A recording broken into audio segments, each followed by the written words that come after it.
অনিশ্চয়তা, উদ্বেগ এবং শঙ্কা পেরিয়ে দেশ জুড়ে উৎসব মুখর পরিবেশে চলছে ত্রয়োদশ জাতীয় সংসদ নির্বাচনের ভোট গ্রহণ।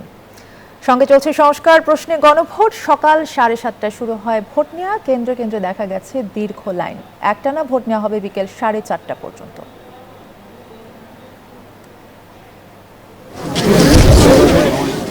শীতকাল বিদায় নিতে এখনো দুদিন বাকি। এর মধ্যেই ফাল্গুনের হাওয়া। ভোট উৎসবে মুখরিত গোটা দেশ। ত্রয়োদশ জাতীয় সংসদের নির্বাচন ও গণভোটের মাঠে ছড়িয়ে পড়েছে উৎসবের রং।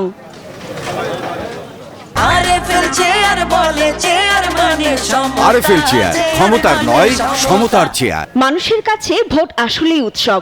বহু বছর পর আবারও দেশ জুড়ে এমন চিত্র। খুবই ভালো লাগতেছে যে পরিবেশটাও খুবই একদম শান্তশিষ্টভাবে সবাই আসতেছে, যার যার মতো ভোট দিচ্ছে। আশা করি দেশটা থেকে এসব খারাপটা দূর হয়ে যাবে, ভালো কিছু আসবে।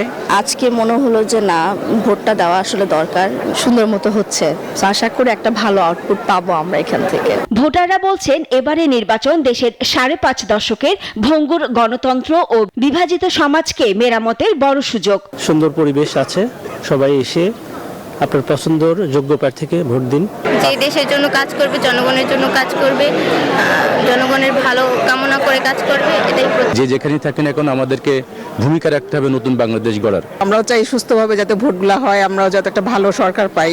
রাজধানীর Gulshan model school and college কেন্দ্রে ভোট দেন প্রধান উপদেষ্টা ডক্টর মোহাম্মদ ইউনুস। বলেন, ভোটের মধ্য দিয়েই নতুন স্বপ্নের সূচনা হলো।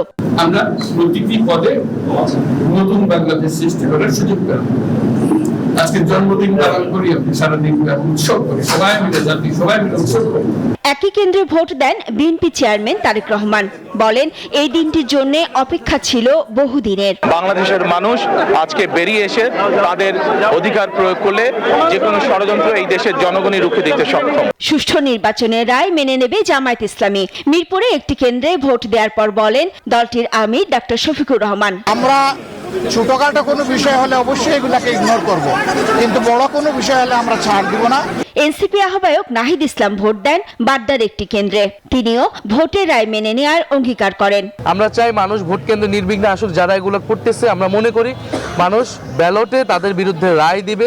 রক্তক্ষয়ী জুলাই অভ্যুত্থানের পর গণতান্ত্রিক রূপান্তরের পথে বাংলাদেশ। সঙ্গে রয়েছে রাষ্ট্র সংস্কারের প্রশ্নে গণভোট, যার মধ্য দিয়ে ঠিক হবে লাল সবুজের দেশের আগামীর পথ চলা। সাফিয়া রাসনা, নিউজ 24।